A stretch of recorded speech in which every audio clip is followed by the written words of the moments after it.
When it comes to growing perennials, one of the biggest mistakes I see gardeners making is forgetting to fertilize in the fall.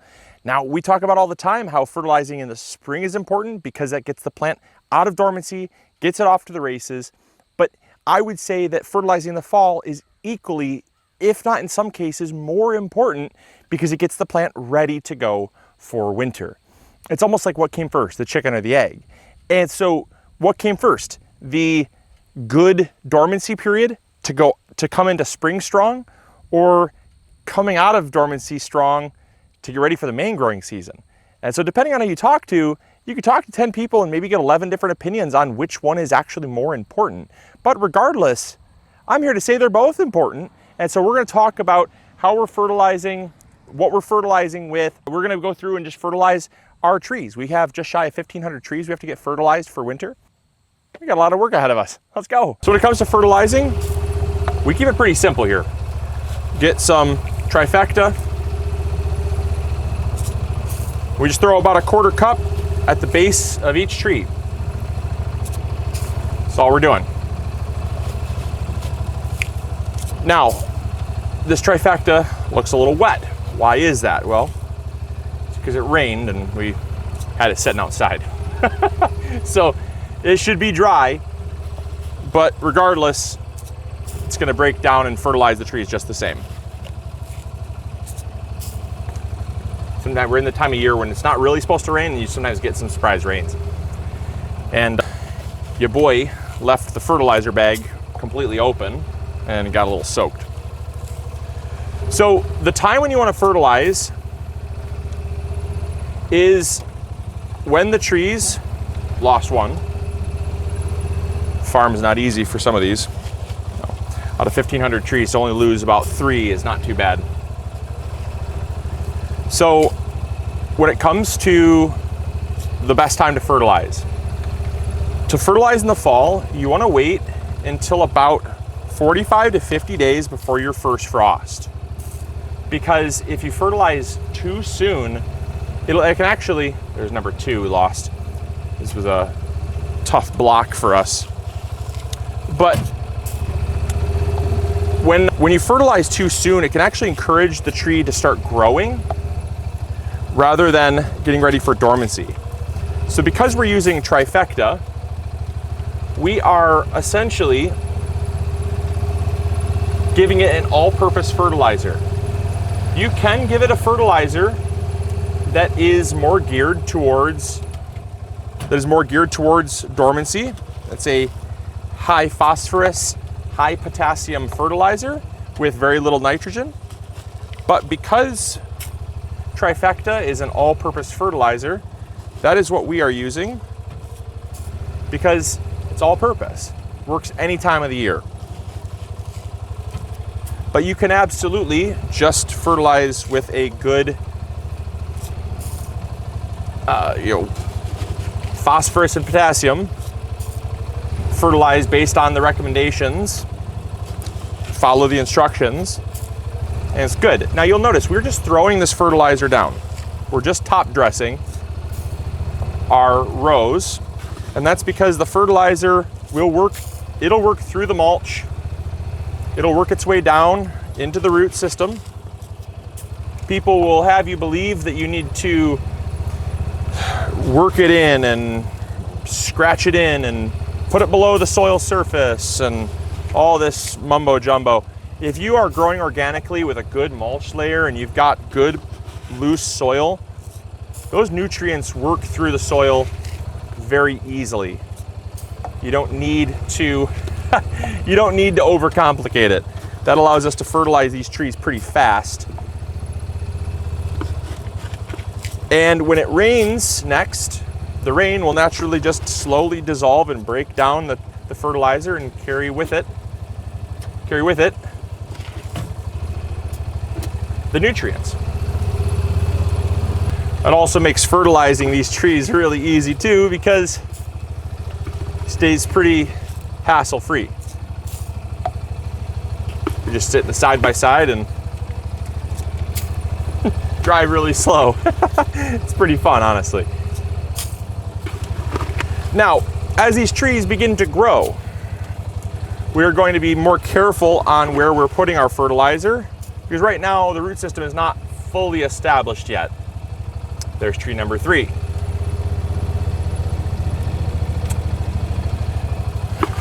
So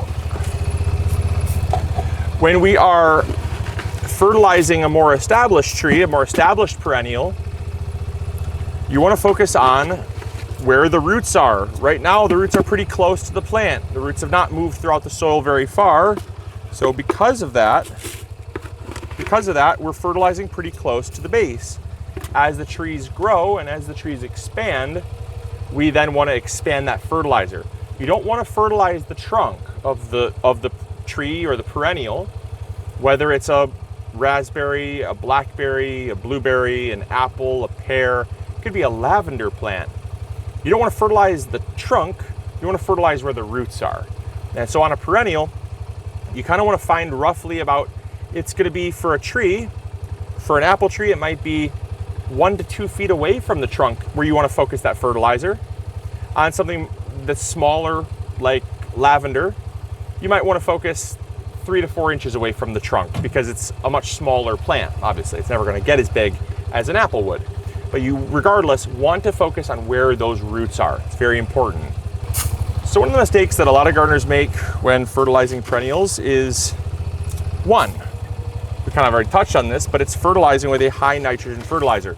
You don't want to use a high nitrogen fertilizer because if you do, you're going to be encouraging growth in a time when that plant does not want to be growing. It wants to be getting ready for dormancy. Second mistake is fertilizing too late. This basically is the equivalent of peeing on a wildfire. It does literally nothing. And that's because the trees need to still have foliage. They still need to be somewhat growing. That's why we do about 45 to 50 days before the first frost, because the trees have not yet dropped their leaves yet. They're still focusing on growing somewhat. The third mistake that I see a lot of gardeners making when fertilizing perennials for the fall is, well, not doing it. Obviously, it goes without saying that that is a huge mistake because your trees or perennials, whatever it is, they are essentially storing energy in the roots. What plants will do is they will essentially grow throughout the main growing season. And all those leaves generate energy through photosynthesis. And photosynthesis is essentially energy generation from the sun. And that's a very simplistic way of putting it. But all that energy generation has to go someplace. Well, it goes down into the roots. But as the season is progressing, as the plant is growing and maturing, it says, well, I don't want to store it down in the roots just yet. I'd like to keep growing, because the same energy that it creates through photosynthesis and stores is the same energy that it uses to grow. And so if your plant is just only storing energy, think of a potato. When the potato is done storing energy, what does it do? It dies, right? Well, your plants know that it needs to tap into that energy to grow. And so what it will do is it will send a signal from the roots up, from the leaves down to the roots, I should say, that says, hey, don't store all that energy. I need some of it. And so it'll send it back up. At a certain point, though, you need to have that plant have enough energy, enough growth to essentially then store that excess energy back down in the roots. So it's very important as gardeners that we fertilize, because it essentially gets the plant ready. It puts on that last bit of growth. It helps to expand the root system, which is the thing storing the energy. And so we're not focusing on growing foliage anymore. We're focusing on expanding the root system and the overall vigor, the winter hardiness of the plant, so that it goes into winter strong. And then in the spring, that's where we fertilize with nitrogen.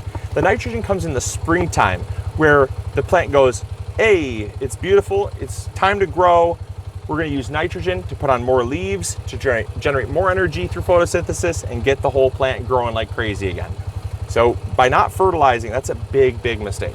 And the fourth mistake I'd say, and this one is also kind of obvious as well, and that's overcomplicating fall fertilizing. I see so many gardeners, especially on forums, that are really worrying too much. You know, they ask a million and one questions, and it's okay to obviously inquire. It's totally fine. I think it's actually encourage inquisitiveness, but it's the point in which you've been reassured about your question, and then you have additional questions and additional questions and additional questions to the point where there's inactivity, right? You don't fertilize because you're worried about doing it wrong, or you're worried about all these different questions, right? So just don't overcomplicate it. It's really simple. You have to remember that during the main growing season, they need nitrogen, phosphorus, potassium, with a primary focus on nitrogen because they're growing. And they also need trace minerals. They need lots of trace minerals. They need beneficial bacteria and fungi. That is really where the bulk of the necessity comes from. In fall, they're worried about two things primarily, phosphorus and potassium. Phosphorus deals with root development, and then potassium deals with winter hardiness or vigor. So by giving them those two things and really focusing on those two things, again, we just use Trifecta Plus because it takes all the guesswork out. We just throw it on a quarter cup, call it good. But sitting there over worrying about it, you're gonna ask, like I said earlier, you're gonna ask 10 people, you're gonna get 11 different opinions, and that's really gonna stress you out. Keep it super simple. Just focus on the time frame, like I said, 40, 45, 50 days before your first frost. Don't overcomplicate that either. Just don't overcomplicate that either. You know, don't fertilize for fall in July, because that's not a good time to fertilize, but it's like early September. It's totally fine. Our first frost comes usually at the end of October. We got like a good month and a half of growing season left. We're fine. We're not overcomplicating it. It's all good. And you're not going to go wrong. So phosphorus, potassium, 45, 50 days before your first frost. Keep it super simple and have fun with it. But just don't forget to do it. That's the big thing. So I hope you guys enjoyed. Hopefully y'all learned something new. I really do hope that you get out and fertilize your perennials, any perennial. Fertilize them. Doesn't matter. They all are going to need it. So I hope you guys enjoyed. Hopefully y'all learned something new. And as always, this is Luke from the MIgardener channel, reminding you to grow bigger. See ya. Bye. Hey, thank you so much for watching today's video. I really appreciate it. If you enjoyed, consider clicking this one. You'll probably enjoy it just as much. I want to thank you for your viewership, because without it, this channel would not be as amazing as it is. Also, if you haven't subscribed, consider subscribing. It's free, and we upload videos every Monday, Wednesday, or Friday. We also have vegetable seeds, fertilizer, or tools. If you need any of those, consider visiting MIgardener.com. Links will be in the description box below. We've got you covered. And as always, we'll see you all in the garden. Take care. Bye.